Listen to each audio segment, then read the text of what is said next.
Então sejam muito bem-vindos a mais esta aula sobre o Novo Testamento e continuamos nas Epístolas Paulinas. E hoje iremos debater 2 Coríntios, capítulo 8 ao 13. E devemos nos lembrar que os santos em Jerusalém estavam passando muitas dificuldades. Alguns estavam até passando fome. Nós temos visto essas calamidades e toda vez que a gente liga o noticiário é uma notícia nova sobre essas calamidades. E essas calamidades são causadas por desastres naturais, guerras, rumores de guerras, e eram assim desde aquele tempo e ainda são agora. Então, Paulo e Tito, eles estavam angariando fundos para que estes santos de Jerusalém tivessem as suas dificuldades amenizadas. Vemos aí, então, já um princípio da oferta de jejum. Corinto era um lugar próspero, uma rota de comércio. E é nesse contexto que nós encaramos esses capítulos de 8 a 13 de 2 Coríntios. Então, 2 Coríntios, capítulo 8, versículos 1 e 2, diz o seguinte: Também, irmãos, vos fazemos saber a graça de Deus dada às igrejas da Macedônia. Como em muita prova de tribulação houve abundância de alegria, e como a sua profunda pobreza abundou em riqueza de sua generosidade. Nós podemos cruzar isso com 2 Coríntios, capítulo 1, versículo 4, que vai dizer justamente o seguinte: que nos consola em toda a nossa tribulação, para que também possamos consolar os que estiverem em alguma tribulação, com a consolação com que nós mesmos somos consolados por Deus. Então, se nós somos consolados, nós agora temos o dever de consolar com a mesma consolação que nós recebemos.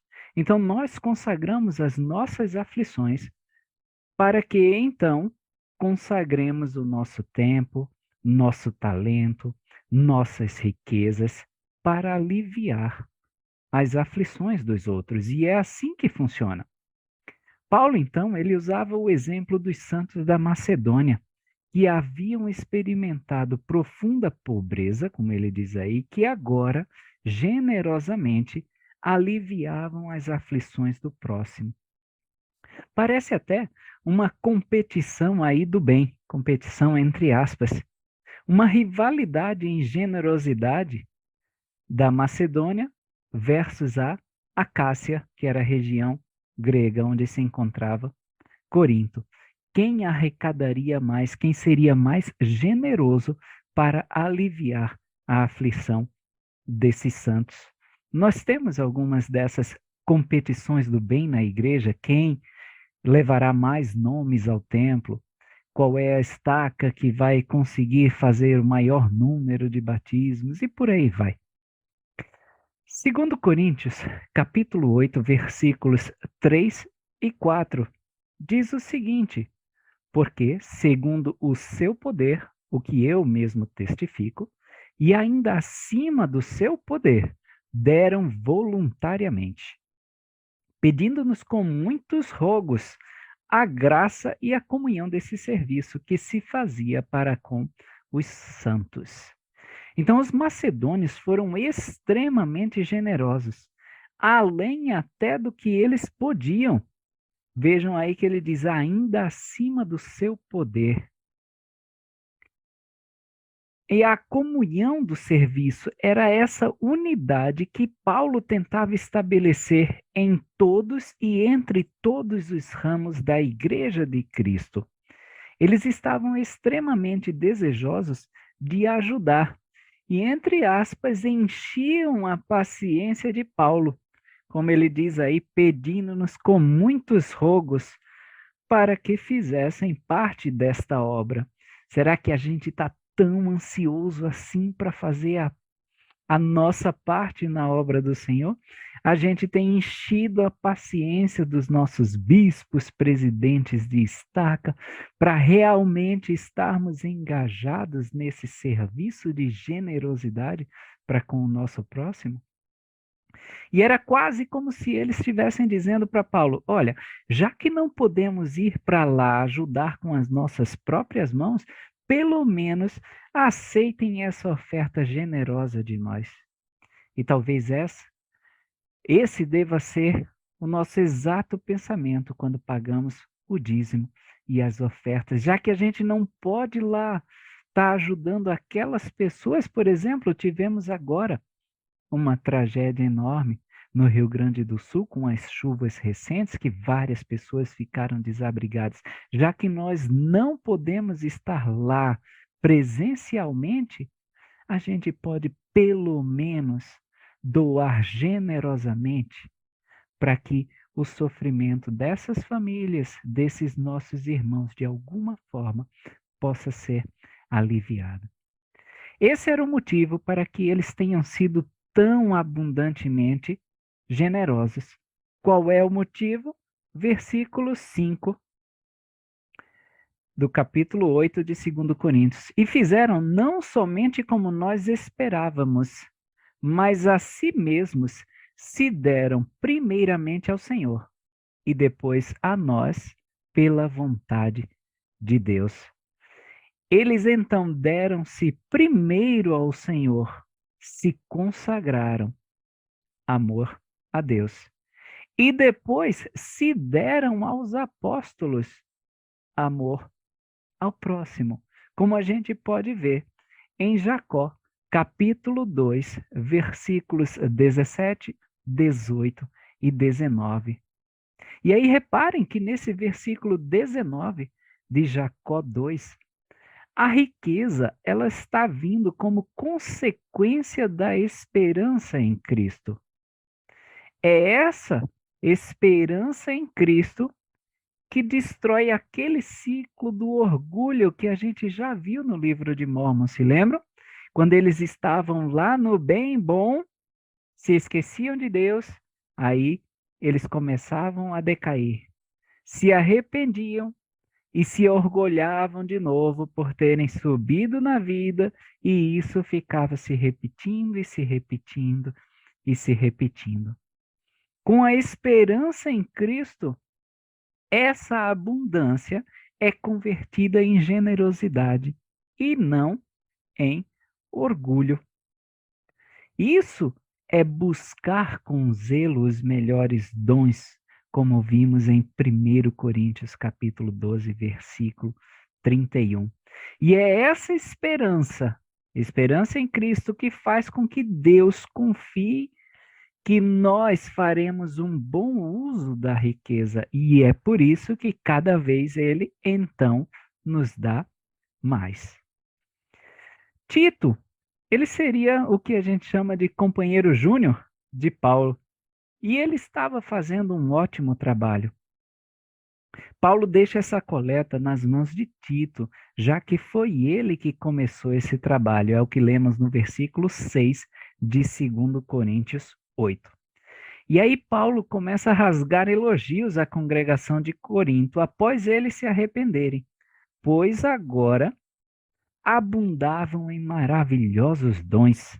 Ele cita aí fé, palavra, saber, diligência, caridade. Está lá no versículo 7. São belas as palavras de Paulo para aquela congregação que há pouco tempo antes ele tinha que repreender através das suas cartas. E aí reparem como elementos principais aí do helenismo, da filosofia grega, como palavra, saber, que são usados contra o cristianismo, chamando o cristianismo até de loucura, né? Quando usados com esta esperança em Cristo, são dignos de louvor, como Paulo aí louva o uso desses elementos pela congregação de Corinto. Não era obrigatório para aqueles santos de Corinto fazer aquela doação, aquela oferta, assim como a oferta de jejum, né? A gente hoje talvez encare menos obrigatória do que o dízimo. Vejam em 2 Coríntios 8:8. Não digo isso como quem manda.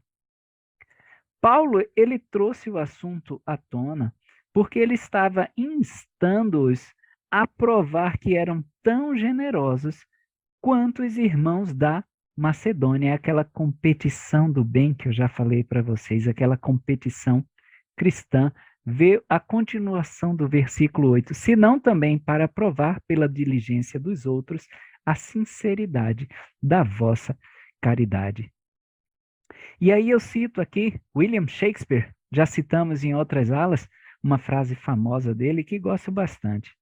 Não amam os que não mostram seu amor. Então a gente precisa ter frutos que mostrem esse nosso amor, essa nossa caridade, esse dom concedido por Deus. Há essa história na igreja de que um jornal local retratava a condição miserável de um santo da comunidade. Todos que estavam com Joseph estavam lamentando e expressando seu pesar por aquele cidadão. Realmente é uma lástima, é muito difícil, isso me deixa bastante consternado. E aí Joseph, que estava no meio deles, tira sua carteira e diz que seu sentimento era do valor de $5. E aí os outros, vendo essa diligência, em inglês é forwardness, que é a palavra na King James Version, começaram a doar também. Então, essa diligência, essa forwardness, essa proatividade de Joseph em começar a doar, fizeram com que os outros doassem também. E é essa mesma palavra que está na King James Version, nesse capítulo de 2 Coríntios 8. A forwardness, a proatividade do pessoal da Macedônia doando, fazendo com que o pessoal de Corinto também acompanhe nessa doação. 2 Coríntios, capítulo 8, versículo 9. Porque já conheceis a graça de nosso Senhor Jesus Cristo, que, sendo rico, por causa de vós se fez pobre, para que pela sua pobreza enriquecesseis. Cristo, ele era rico em glória, e ele condescendeu, se fez pobre, se fez carnal, se fez humano, para que nós também pudéssemos ser ricos. E nós também podemos nos fazer pobres em alguns aspectos de nosso orçamento, por exemplo, para que outros possam ter alguma riqueza também. Esse é o princípio da oferta de jejum. E aí a gente não deve somente focar no aspecto material da coisa. Eu posso, por exemplo, ficar pobre no meu tempo para que eu enriqueça os outros com este mesmo tempo que me foi tirado, entre aspas. Já debatemos isso quando falamos sobre sacrifício. Tá? Então, eu fico pobre de tempo, mas aquela pessoa que recebe o meu tempo termina sendo enriquecida em alguma outra coisa. E assim vai. Eu fico pobre, talvez, em conhecimento, pobre em determinada habilidade, mas para que outra possa se enriquecer com isso. E vejam que Paulo parece sempre recorrer a esse simbolismo de uma grande troca que foi feita, né, por Jesus Cristo e nós. Ele que era rico, troca para ser pobre, para que nós, sendo pobres, fiquemos ricos também. E aí também vai se observar em Paulo essa troca, no sentido de que o primeiro se torna o último, o grande se torna pequeno, o rico se torna pobre, e etc. Paulo sempre vai recorrer a esse artifício da grande troca que Jesus Cristo fez. 2 Coríntios, capítulo 8, do 10 ao 12. E nisto dou o meu parecer, pois que isto vos convém a vós, que desde o ano passado começastes não só o praticar, mas também o desejar. Agora, porém, completai também o já começado, para que assim como houve a prontidão de vontade, haja também o cumprimento segundo o que tendes. Porque se primeiro houver prontidão de vontade, será aceita segundo o que alguém tem, e não segundo o que não tem. E aí eu posso destacar aqui nesses versículos que nós devemos terminar as tarefas que nós nos propomos a fazer. Não adianta a gente ficar só na vontade. Deve haver o cumprimento dessa vontade.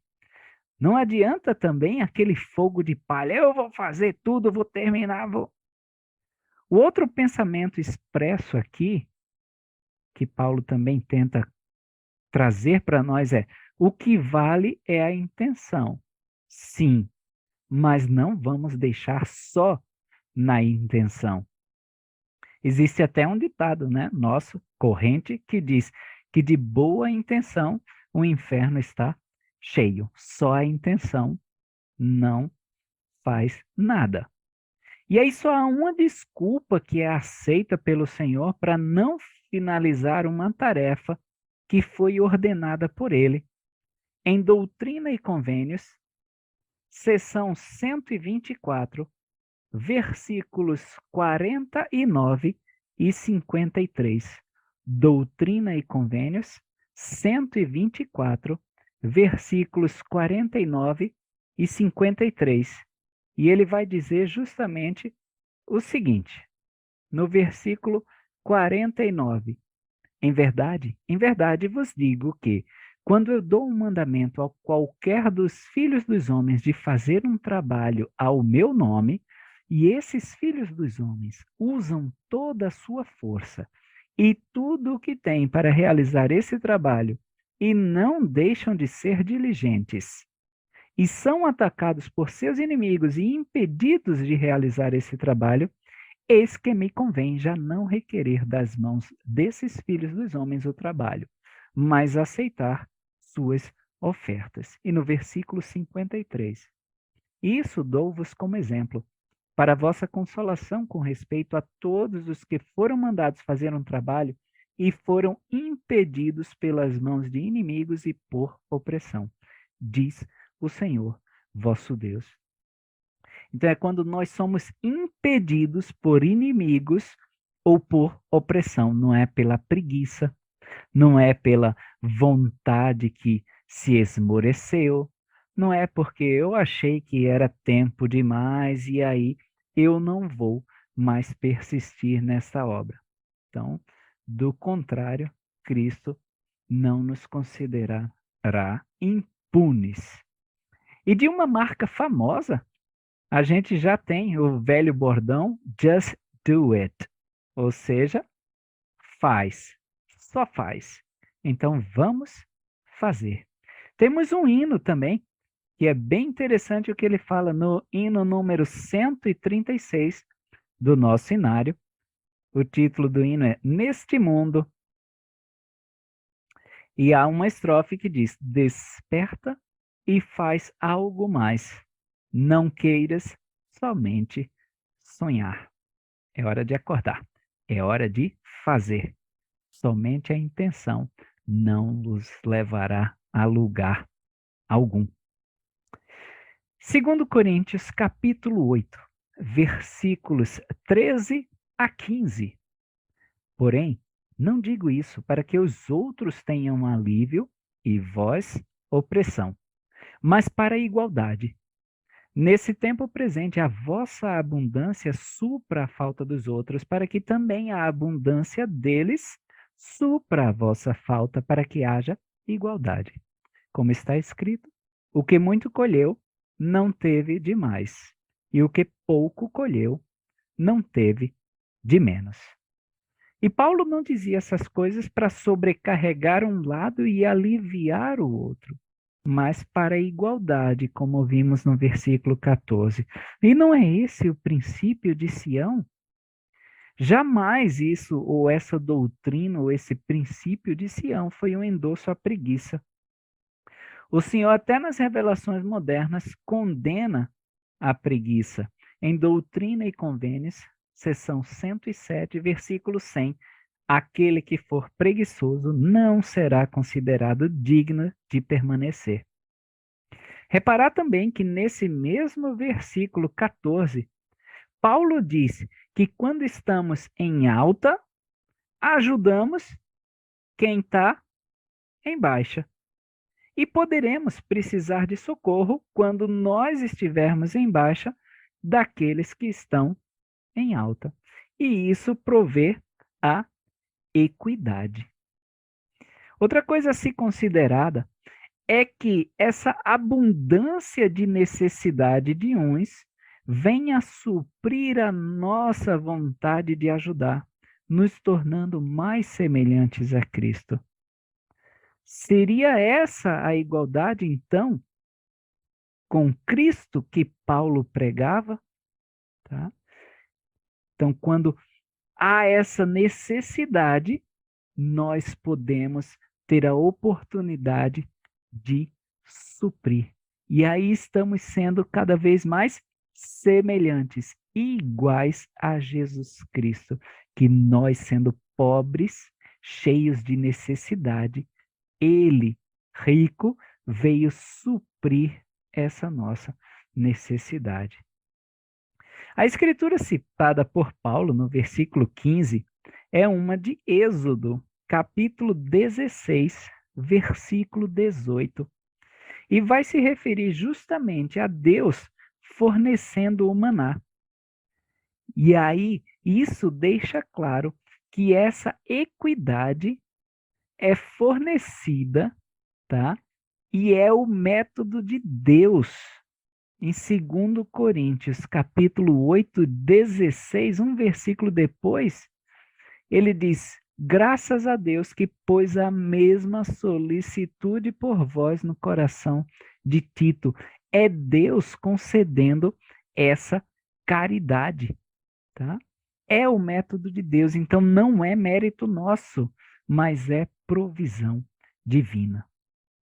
Lembrar que uma equidade é diferente de uma igualdade. E qual é a diferença entre equânime e igualitário? Como eu trabalho no Sistema Único de Saúde, esse é um dos princípios do SUS. A equidade é você conseguir dar mais a quem precisa de mais.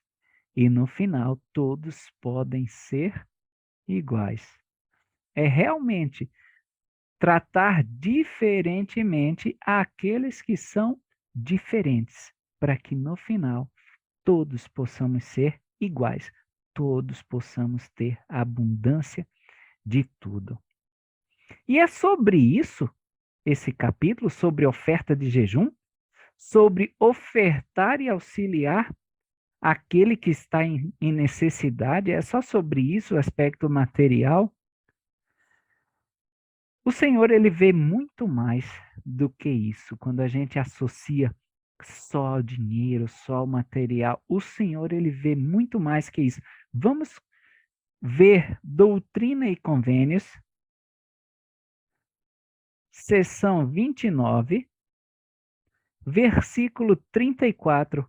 Isso é o próprio Senhor falando, e olha o que o Senhor fala. Versículo 34 da seção 29 de Doutrina e Convênios. Portanto, em verdade vos digo que todas as coisas são espirituais para mim. E em tempo algum vos dei uma lei que fosse terrena, nem a homem algum, nem aos filhos dos homens, nem a Adão, vosso Pai, a quem criei. Então, tudo para o Senhor é espiritual. Nenhuma lei dele é pura e simplesmente terrena. O Senhor, ele não estava metendo a mão no nosso bolso com a oferta de jejum. O Senhor não está metendo a mão no nosso bolso. O Senhor, literalmente, está metendo a mão em nossos corações.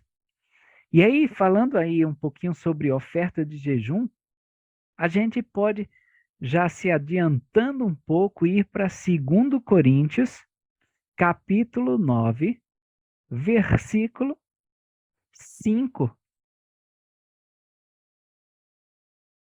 que ele diz o seguinte: portanto, tive por coisa necessária exortar esses irmãos para que primeiro fossem ter convosco e preparassem primeiro a vossa dádiva generosa, já dantes anunciada, para que esteja pronta como dádiva generosa, e não como avareza.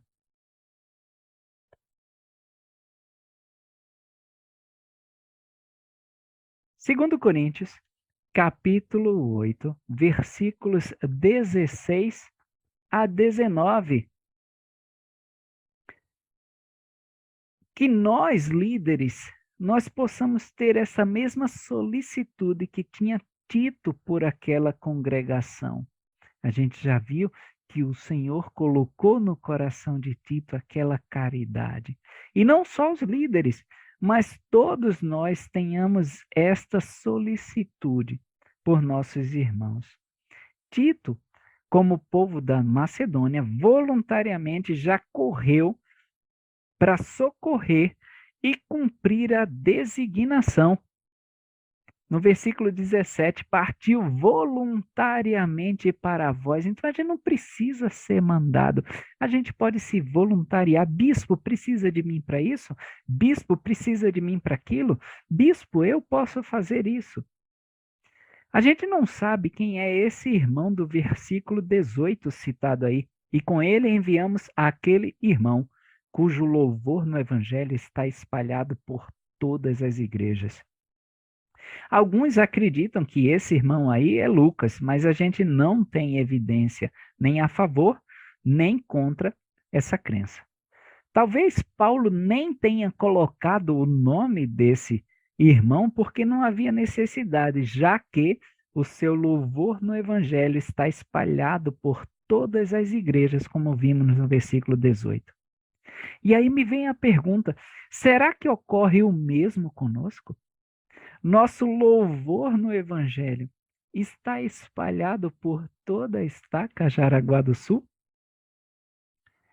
E a prontidão de ânimo que é citada aí no versículo 19. E não só isso, mas foi também escolhido pelas igrejas para companheiro da nossa viagem, nessa graça que por nós é ministrada para a glória do mesmo Senhor e prontidão do vosso ânimo.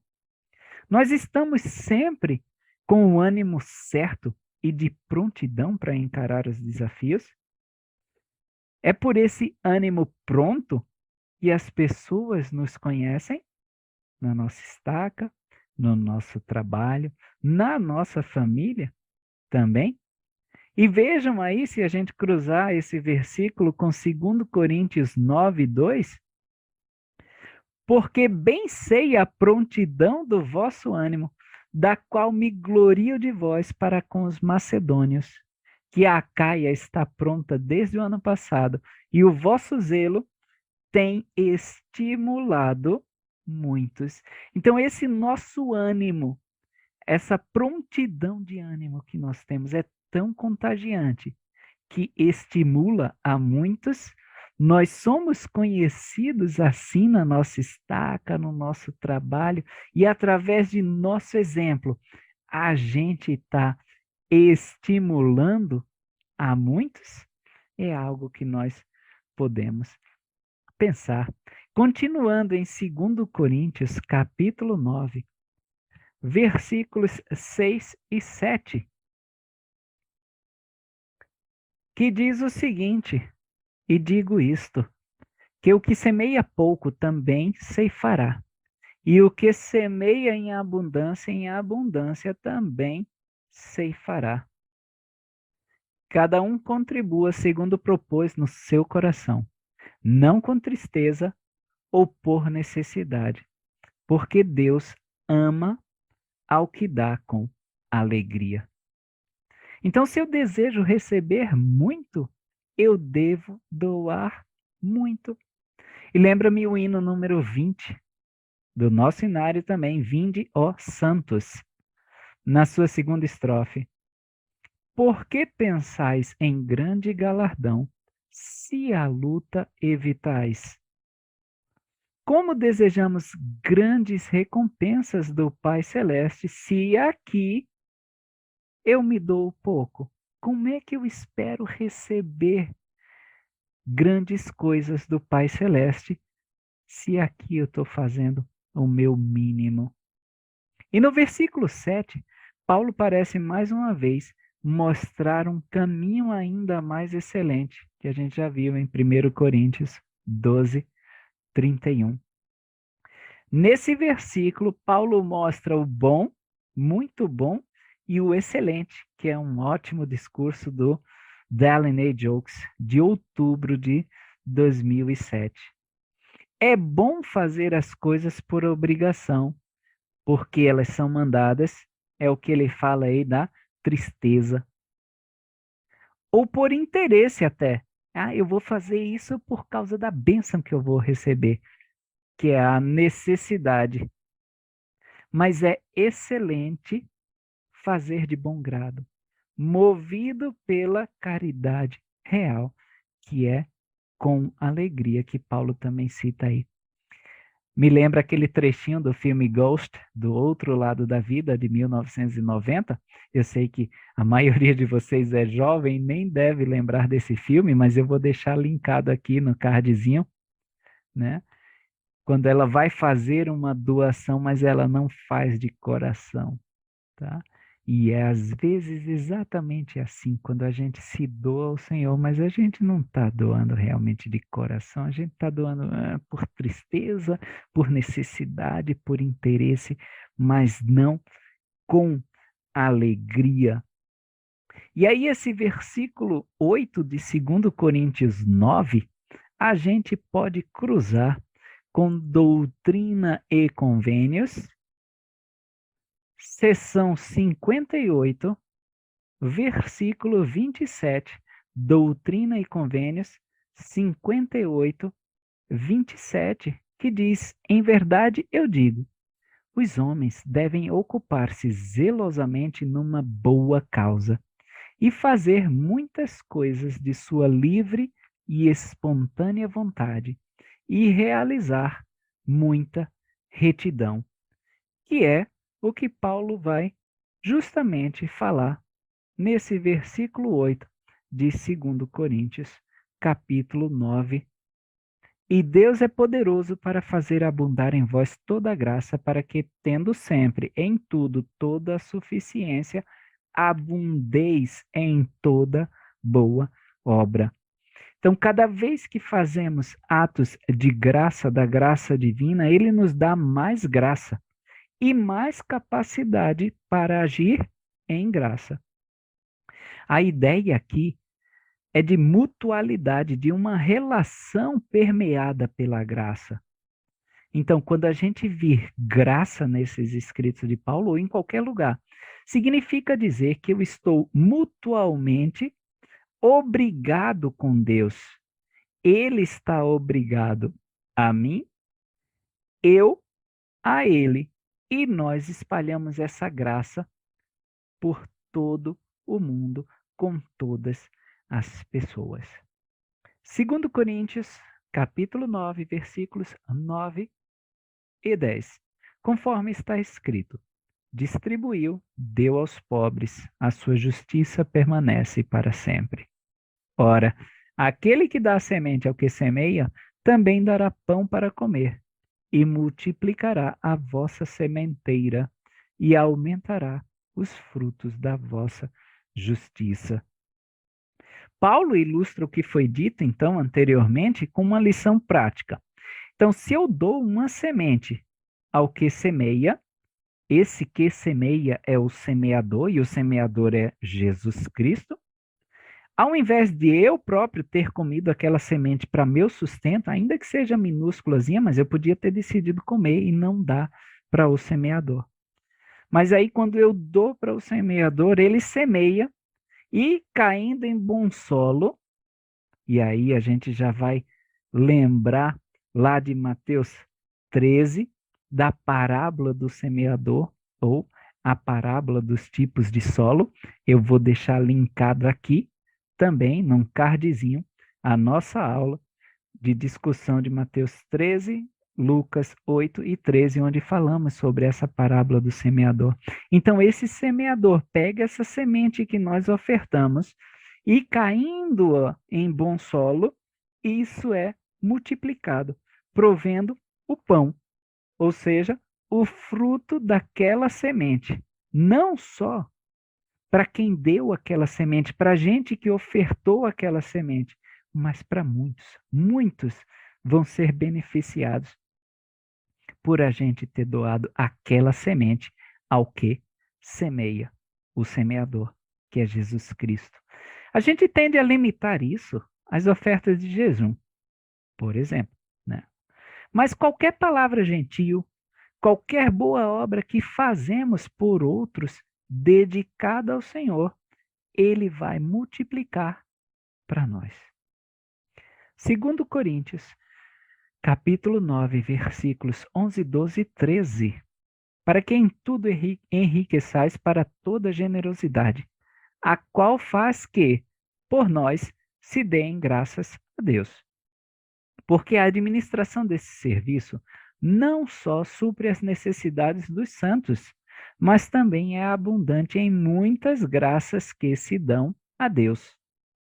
Portanto, na prova dessa administração, glorificam a Deus pela submissão que confessais quanto ao Evangelho de Cristo e pela generosidade da vossa contribuição para com eles e para com todos. Então, por esses nossos atos de caridade, as pessoas darão graças a Deus. Nós temos programas excelentes na igreja e um exemplo dele é o programa Mãos que Ajudam. Quantas pessoas vieram a render graças a Deus, conhecer o bom evangelho de Jesus Cristo por conta das ações deste programa. Isso faz me lembrar João capítulo 9, versículos 2 e 3, quando perguntam: quem pecou, Senhor, para que esse nascesse cego? E aí o Senhor responde que foi para que se manifestem nele as obras de Deus. Ou seja, por haver estes que necessitam de ajuda, podemos manifestar as obras de Deus. E as pessoas podem reconhecer isso e dar graças a Ele por esse ato que nós fizemos. Segundo Coríntios, capítulo 10, versículos 1 e 2. Além disso, eu, Paulo, vos rogo pela mansidão e benignidade de Cristo. Eu que, na verdade, quando presente entre vós, sou humilde, mas ausente, ousado para convosco. Rogo-vos, pois, que, quando estiver presente, não me veja obrigado a usar com confiança da ousadia que se me atribui ter com alguns, que nos julgam como se andássemos segundo a carne.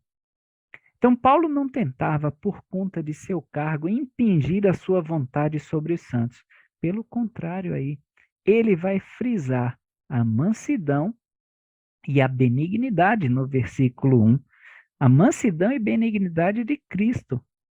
E ele também enfatiza que não queria confusão alguma com os santos, mas que isso não fosse motivo para eles forçarem a barra para cima de Paulo.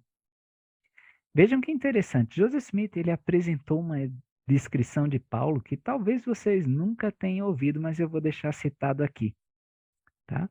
Alguns até criticam essa descrição porque ela é similarmente encontrada em outros escritos apócrifos. E talvez Joseph Smith até tenha tido conhecimento desses outros escritos apócrifos, e ele citou por ele julgar que essa fonte apócrifa estava precisa. Ele pode até ter tido a revelação mesmo de como era Paulo, mas aí ele cita conforme os apócrifos, porque estava em conformidade com a revelação que ele havia recebido. Então vejam o que ele diz. Ele tem cerca de 1,50 m, cabelo bem preto, pele morena, nariz romano grande, rosto angulado, olhos pretos, pequenos, penetrantes como a eternidade, ombros roliços, uma voz estridente, exceto quando elevada, e, então, quase lembra o rugido de um leão. Era um bom orador, ativo e diligente, sempre se ocupando em fazer o bem ao próximo. Está registrado no livro de Ehat and Cook, na página 57. O título do livro é The Words of Joseph Smith, The Contemporary Accounts of the Nauvoo Discourses of the Prophet Joseph Smith. Então, talvez pela baixa estatura, o pessoal até achasse que dava para montar em Paulo. Mas o apóstolo enfatiza que o embate não é físico. Vocês veem aí no versículo 3 e 4 do capítulo 10. Porque andando na carne não militamos segundo a carne. Porque as armas da nossa milícia não são carnais, mas sim poderosas em Deus para a destruição das fortalezas. E aí que vem a pergunta: nós estamos prontos para nossos embates espirituais, como Paulo? Ou a gente só se garante se o embate for físico, carnal, diferentemente de Paulo, que com essa estatura, com essa descrição, ele não era talvez o exemplar, o primor da espécie humana. E essa ideia vai ser expandida por Paulo em sua epístola aos Efésios, quando ele vai falar sobre a armadura de Deus em Efésios 6, essa história das armas e essa luta que é espiritual e não carnal. O que veremos aqui é Paulo lutando contra essa força dos falsos ensinamentos dos falsos profetas. E o que estava acontecendo então? Quando Paulo se mudava de um local, outros mestres cristãos assumiam o lugar e, frequentemente, por terem uma educação e um preparo maior que Paulo, julgavam-se os verdadeiros apóstolos de Cristo. É o que muitos estudiosos vão chamar de superapóstolos. E super aí é no sentido latino de excedente, além dos limites. Eles se achavam mais que os apóstolos. E será que, às vezes, nós não nos comportamos como super bispos, achando que somos mais do que o bispo, que o nosso pensamento era muito melhor do que o pensamento do bispo, que se eu fosse o bispo, eu teria chamado aquela pessoa, ou eu teria feito dessa forma? Às vezes a gente não age como um super presidente, eu me achando melhor do que os escolhidos, os ungidos do Senhor? Vamos pensar nisso. E agora a gente vai analisar o próximo conjunto de versículos sob a ótica aí dos profetas e apóstolos modernos, tá bom? 2 Coríntios, capítulo 10, versículos 7 a 9. Olhais para as coisas segundo a aparência? Se alguém confia em si mesmo que é de Cristo, pense outra vez isto consigo, que, assim como ele é de Cristo, também nós somos de Cristo. Porque ainda que eu me glorie um pouco demais na nossa autoridade, a qual o Senhor nos deu para edificação, e não para a vossa destruição, não me envergonharei, para que não pareça como se quisesse intimidar-vos por cartas. E aí, esse trechinho, quando ele diz, olhais para as coisas segundo a aparência, então a gente vê hoje, como o mundo vê a primeira presidência e os 12 apóstolos como velhinhos atrasados e parados no tempo. A palavra glória aí, que Paulo cita, não deve ser encarado como um orgulho da parte de Paulo, mas ele carrega o sentido da expressão de amor, tá? Em Alma, capítulo 26, versículos 12 e 16. Esse gloriar aí também vamos ver no versículo 17 e 18 desse mesmo capítulo, 2 Coríntios 10. Porém, aquele que se gloria, glorie-se no Senhor. Né? O mesmo sentido lá do livro de Mórmon. Porque não é aprovado quem a si mesmo se louva, mas sim aquele a quem o Senhor louva. No versículo 12 de 2 Coríntios 10, temos algo bem interessante que acontece bastante hoje. Vamos pensar no mundo de hoje em que vivemos, na nossa conjuntura atual. Porque não ousamos classificar-nos ou comparar-nos com alguns que se louvam a si mesmos. Porém, estes que por si mesmos se medem a si mesmos e se comparam consigo mesmos, estão sem entendimento. Então, a comparação com os outros sempre é maléfica.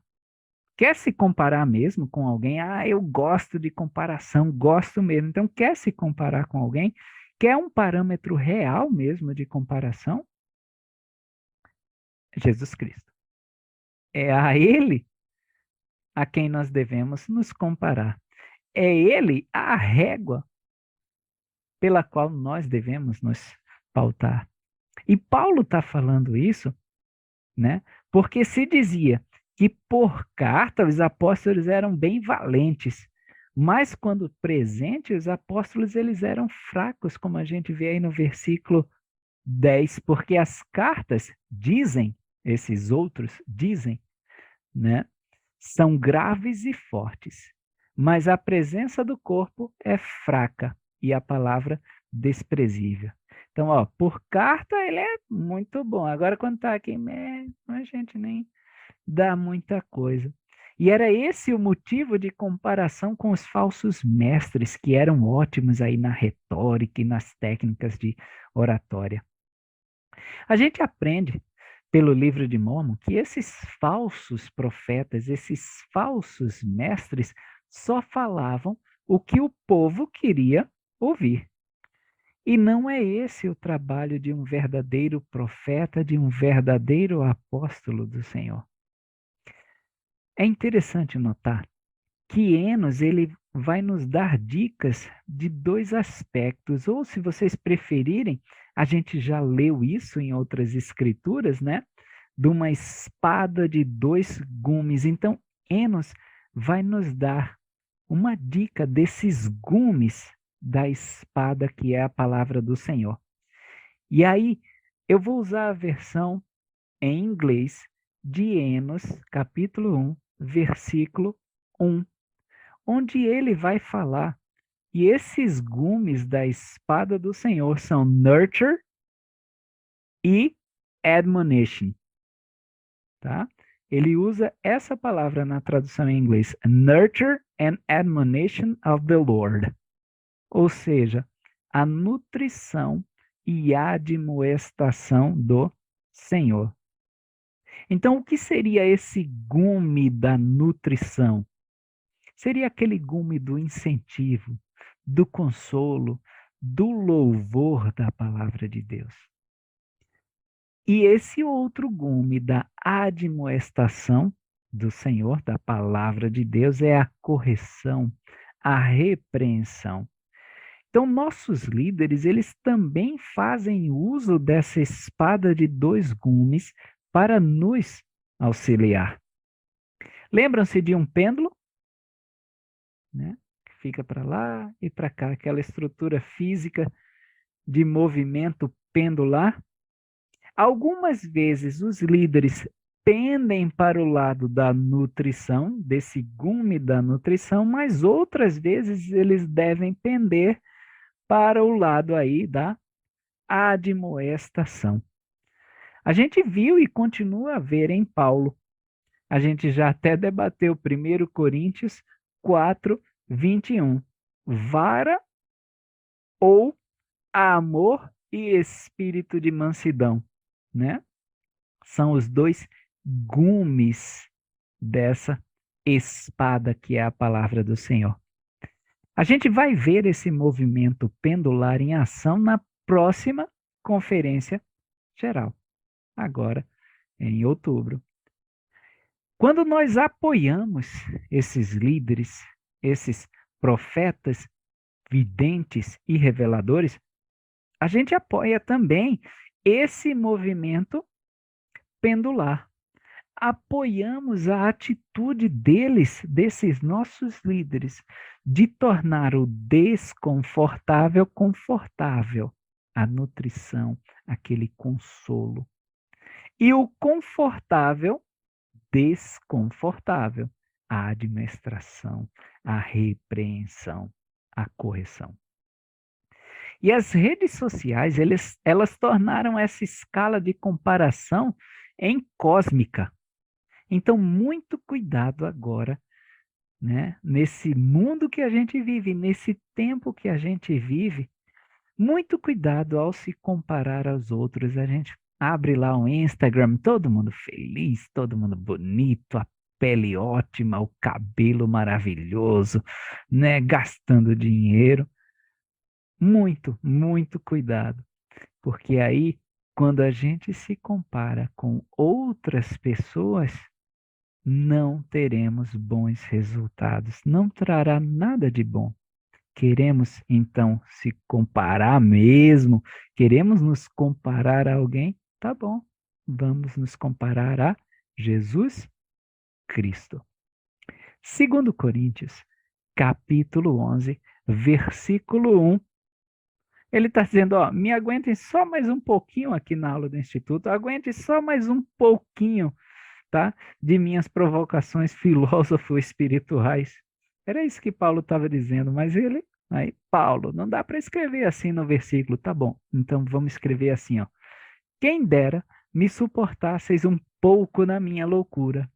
Suportai-me, porém, ainda. Versículos 2 a 5. Porque estou zeloso de vós com zelo de Deus. Porque vos tenho preparado para vos apresentar como uma virgem pura a um marido, a saber, a Cristo. Mas temo que, assim como a serpente enganou Eva com a sua astúcia, assim também sejam de alguma sorte corrompidos os vossos sentidos e se apartem da simplicidade que há em Cristo. Porque se alguém viesse pregar-vos outro Jesus que nós não temos pregado, ou recebesseis outro Espírito que não recebestes, ou outro Evangelho que não abraçastes, de bom grado o suportaríeis, porque penso que em nada fui inferior aos mais excelentes apóstolos. Então, primeiro, o Evangelho de Cristo é simples. Segundo, no nosso mundo há uma infinidade de pessoas clamando ter todos os tipos de autoridade. Blogueiros, youtubers, influencers. E por estarmos sempre desejosos de algo mais, o que não é ruim. Isso é bom, estarmos desejosos de algo mais.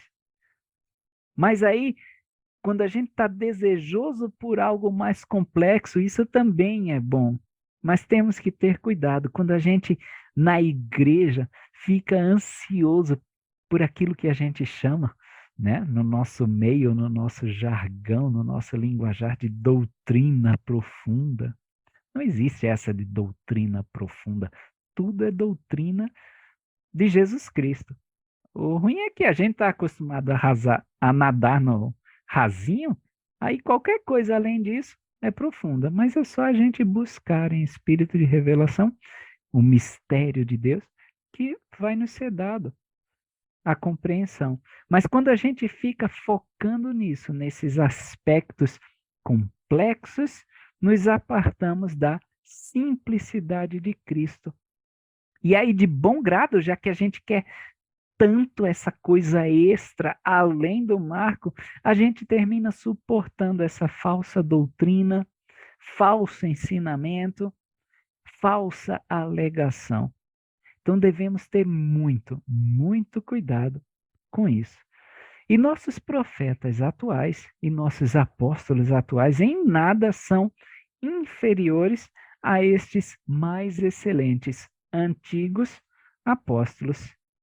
Mesmo na igreja, a gente tende a dar mais crédito aos profetas antigos do que aos profetas atuais. Devemos ter cuidado com essa atitude, porque em nada eles são menos do que aqueles profetas da antiguidade.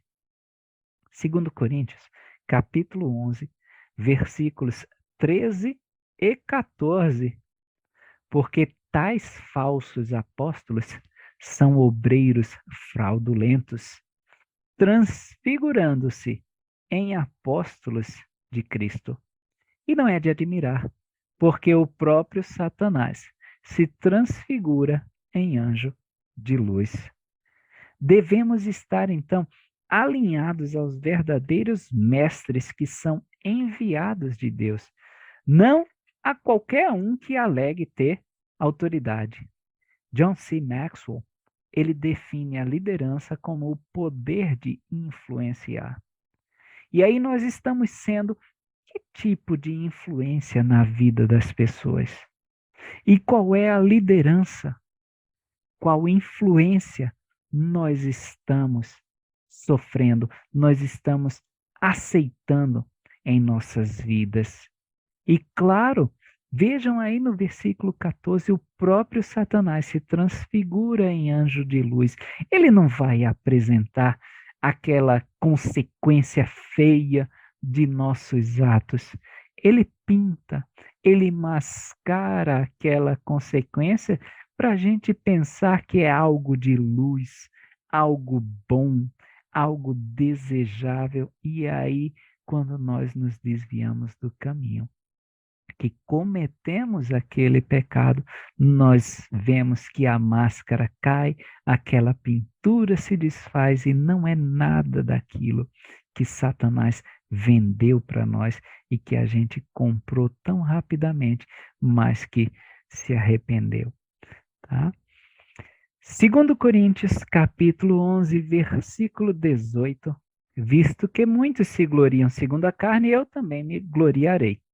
É como se Paulo aí nesse versículo estivesse dizendo, tá bom, já que vocês gostam tanto de se comparar, gostam tanto dessa comparação, eu vou entrar na brincadeira de vocês. E aí a comparação começa, ou a brincadeira vai começar do versículo 22 até o versículo 33. Vejam só que interessante. São hebreus? Também eu, tá bom. Então na comparação, eles se dizem hebreus, eu também sou. São israelitas? Também eu. São descendência de Abraão? Também eu. São ministros de Cristo? Falo como fora de mim. Eu ainda mais. Em trabalhos? Muito mais. Eles trabalham, eu trabalho muito mais. Em açoites? Mais do que eles. Ou seja, sofri muito mais do que eles. Em prisões? Muito mais. Já fui preso muito mais vezes. Em perigo de morte? Muitas vezes. Recebi 5 vezes dos judeus uma quarentena de açoites menos um. 3 vezes fui açoitado com varas. Uma vez fui apedrejado. 3 vezes sofri naufrágio. Uma noite e um dia passei no abismo. Em viagens, muitas vezes, em perigos de rios, em perigos de salteadores, em perigos dos da minha nação, em perigos dos gentios, em perigos na cidade, em perigos no deserto, em perigos no mar, em perigos entre falsos irmãos. Tudo isso eu passei. Em trabalhos e fadiga, em vigílias, muitas vezes, em fome e sede, em jejum, muitas vezes, em frio e nudez. Além de tudo isso, dessas outras coisas que acometem em meu corpo, me sobrevém cada dia o cuidado de todas as igrejas. Quem enfraquece que eu também não enfraqueça? Quem sofre lá na igreja que eu também não sofro? Quem se escandaliza que eu não me abrase? Quem é que tropeçou ali que eu não fique ansioso para trazer essa pessoa de volta? Se convém gloriar-me, gloriar-me-ei no que diz respeito à minha fraqueza, né? O Deus e Pai de nosso Senhor Jesus Cristo, que é eternamente bendito, sabe que não minto, né? Então, Paulo, em tudo, ele mostrou aí, tá bom, quer comparar? Vamos ver na Vera aí. Quem é que realmente é o melhor, o apóstolo de Cristo? Então, nessa comparação, com esses superapóstolos, ele excede, ele supera esses superapóstolos. E é interessante que, com tudo isso, Paulo até mostra o cumprimento da escritura que está lá em Mateus, capítulo 5, versículos 10 e 11, que fala que bem-aventurados são aqueles que são perseguidos por amor de Jesus Cristo. Então, a bênção dele era gigantesca por ele ter sofrido tudo isso em nome de Cristo. E aí, como nós reclamamos quando sofremos por causa do Evangelho? A gente deve ser grato por essas aflições que a gente sofre em nome de Cristo. Evidencia justamente o amor que ele tem por cada um de nós. E é o que ele vai tentar mostrar no capítulo seguinte. É por esses desafios que nós estamos prontos para receber revelação e estar na presença de Deus. E é o que a gente vai ver em 2 Coríntios, capítulo 12, do versículo 2 ao 4. Conheço um homem em Cristo que há 14 anos, se no corpo, não sei, se fora do corpo, não sei, Deus o sabe. Foi arrebatado até o terceiro céu. E sei que o tal homem, se no corpo, se fora do corpo, não sei, Deus o sabe. Foi arrebatado ao paraíso e ouviu palavras inefáveis de que ao homem não é lícito falar. Então, Paulo aí, ele usa um artifício literário, um artifício de retórica, um artifício de linguagem da época. Ele vai se referir a si mesmo na terceira pessoa. E é como hoje, nas nossas conversas, a gente também usa um artifício. Quando a gente, às vezes, brincando na conversa, diz, eu conheço alguém, né, que... Então, falando na terceira pessoa. E o próprio Joseph Smith, sobre esse versículo, ele diz, Paulo ascendeu ao terceiro céu e pôde entender os 3 degraus principais da escada de Jacó. A escada de Jacó que é mencionada em Gênesis capítulo 28, dos versículos 10 a 19. Os reinos de glória, celestial, terrestrial e celestial.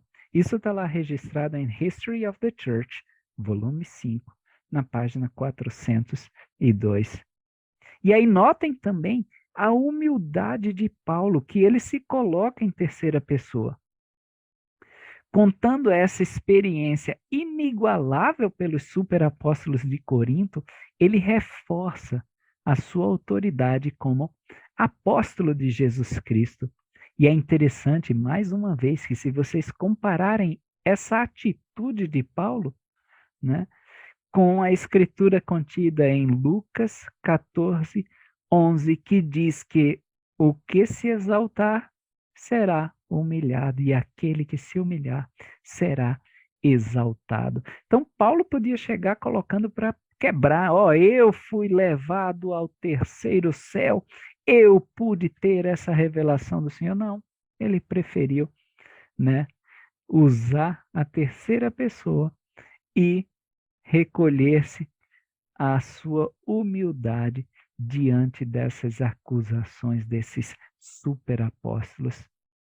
Até porque algumas experiências elas são sagradas demais para a gente ficar contando por aí, a menos que seja direcionada, seja impelida pelo Espírito. E aí eu tenho uma citação de Marion G. Romney, que diz o seguinte: eu não digo tudo o que sei. Nunca contei à minha esposa tudo o que sabia, pois descobri que, se eu falasse levianamente das coisas sagradas, o Senhor não confiaria mais em mim. E aí outra citação do elder Boyd K. Packer, no discurso The Candle of the Lord, na Ensign, de janeiro de 1983. Diz o seguinte: devemos, acredito eu, guardar estas coisas e ponderá-las em nossos corações, como Lucas disse que Maria fez com os eventos sobrenaturais que envolveram o nascimento de Jesus, em Lucas, capítulo 2, versículo 19. E é por isso que no versículo 4 ele diz aí, Paulo, né, dizendo de que ao homem não é lícito falar. 2 Coríntios 12, versículo 6. Por quê? Se quiser gloriar-me, não serei nécio. Nécio é o contrário de inteligente, seria tolo, seria o não sábio, tá? Porque direi a verdade. Porém, deixo isso, para que ninguém pense de mim mais do que em mim vê ou de mim ouve. Então, eu não vou ficar postando essas coisas para me vangloriar, para me orgulhar, né? Às vezes a gente quer aparecer aí, ó, domingo, igreja, à tarde, reunião na igreja, aqui lendo as escrituras, aqui aula do instituto, fazendo bem para o próximo. Eu não preciso ficar me vangloriando, não preciso ficar, né, falando mais para que a turma não pense mais de mim do que o que vê ou do que o que ouve. No versículo 7 de 2 Coríntios 12, e para que não me enaltecesse pelas excelências das revelações, foi-me dado um espinho na carne, a saber, um mensageiro de Satanás para me esbofetear, para que não me enalteça. Esse espinho, na palavra grega, vai se referir a qualquer coisa pontuda, algo que cause irritação, podia ser um anzol, podia ser um espinho mesmo, podia ser um aguilhão. Alguns comentaristas especulam que Paulo teria uma enfermidade. Alguns dizem que é epilepsia, outros que é uma deficiência visual séria, severa, porque em Gálatas, capítulo 4, versículo 13 e 15, ele diz: se pudesse arrancava os olhos da congregação para ele, ok? Ou malária. A gente não sabe. Mas a gente aprende no livro de Mórmon que o Senhor, ele nos dá fraquezas para que nós sejamos humildes. Está lá em Éter, capítulo 12, versículos 27 e 37. Mas o Senhor já conforta Paulo. No versículo seguinte, aí, ó, versículo 9 de 2 Coríntios 12, e disse-me: a minha graça te basta, porque o meu poder se aperfeiçoa na fraqueza. De boa vontade, pois, me gloriarei nas minhas fraquezas, para que em mim habite o poder de Cristo. Minha graça te basta. Não importa quais sejam os nossos espinhos. O Senhor diz que a sua graça nos é suficiente. E mais uma vez eu vou deixar linkadinho aqui no card, tá? O excelente discurso do Elder Brad Wilcox, minha graça é suficiente. Então, vou deixar linkadinho ali. A graça do Senhor nos basta. Nós vemos então mais uma vez essa grande troca. Meu poder se aperfeiçoa na fraqueza. Está aí no versículo 9. E é por isso que Paulo ficava feliz com essa fraqueza, como ele fala aí: me gloriarei nas minhas fraquezas, para que em mim habite o poder de Cristo. E no versículo seguinte, o 10, pelo que sinto prazer nas fraquezas, nas injúrias, nas necessidades, nas perseguições, nas angústias por causa de Cristo. Porque quando estou fraco, então sou forte. Vejam que ele usa aí por causa de Cristo no versículo 10. Fraquezas, injúrias, necessidades, perseguições, angústias por causa de Cristo. Remete a nosso comecinho lá da aula, porque quando nós consagramos as nossas aflições a Ele, como a gente já viu também na aula passada, Ele nos torna fortes.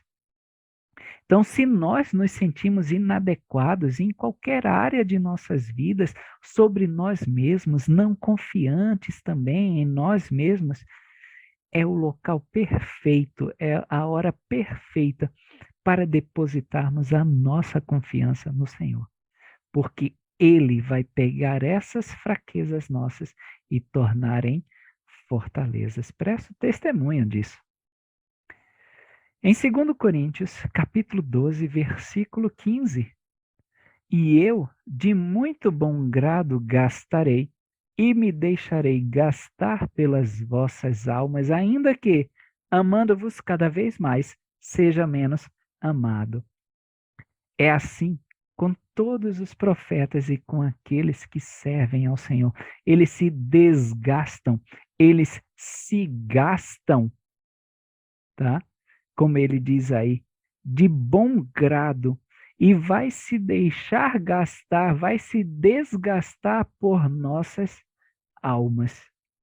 É um trabalho bem solitário e a gente pode apoiar mais e melhor esses nossos líderes, porque eles fazem isso de bom grado, não fazem por dinheiro, não fazem por glória, tá?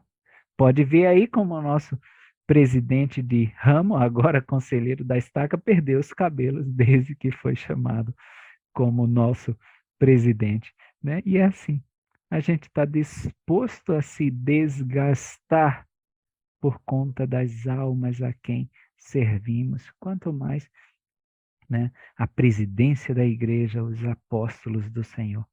E cada vez, como ele diz aí, né, no versículo 15, nos ama cada vez mais, seja menos amado, cada vez mais. O mundo não dá bola para esses profetas e apóstolos e até nós mesmos na congregação, né? Amamos cada vez menos aquele bispo que talvez puxe muito as nossas orelhas, aquele conselheiro que talvez pegue muito no nosso pé porque ele deseja o nosso melhor. 2 Coríntios, capítulo 13, versículo 1. É esta a terceira vez que vou ter convosco. Pela boca de 2 ou 3 testemunhas será confirmada toda a palavra. Ele cita aí uma escritura do Velho Testamento bem conhecida dos judeus, Deuteronômio, capítulo 19, versículo 15, que vai dizer: uma só testemunha não se levantará contra alguém por qualquer iniquidade ou por qualquer pecado, seja qual for o pecado que cometa. Pela boca de 2 testemunhas ou pela boca de 3 testemunhas se estabelecerá a questão. No versículo 4, nós lemos o seguinte: porque ainda que foi crucificado por fraqueza, todavia vive pelo poder de Deus. Porque nós também somos fracos nele, porém viveremos com ele pelo poder de Deus para convosco. E aí a gente observa de novo aquela grande troca. Por sua condescendência, Jesus Cristo se fez fraco para nos salvar. Ele vive agora pelo poder de Deus. Ele era abundante em poder, se faz carne para que nós possamos alcançar o poder de Deus.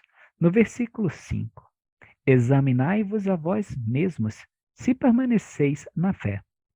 Ponde-vos à prova vós mesmos. Ou não vos conheceis a vós mesmos que Jesus Cristo está em vós? Se não é que já estáis reprovados. Né? Então, nós somos reprovados se Cristo não está em nós. Ou seja, se Cristo não é aquele pelo qual nós temos o modelo para nos comparar, ou medir, ou examinar, como citado por Paulo.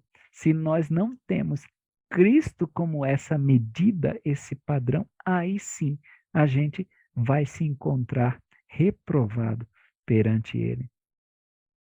2 Coríntios, capítulo 13, versículo 8, porque nada podemos contra a verdade, senão pela verdade.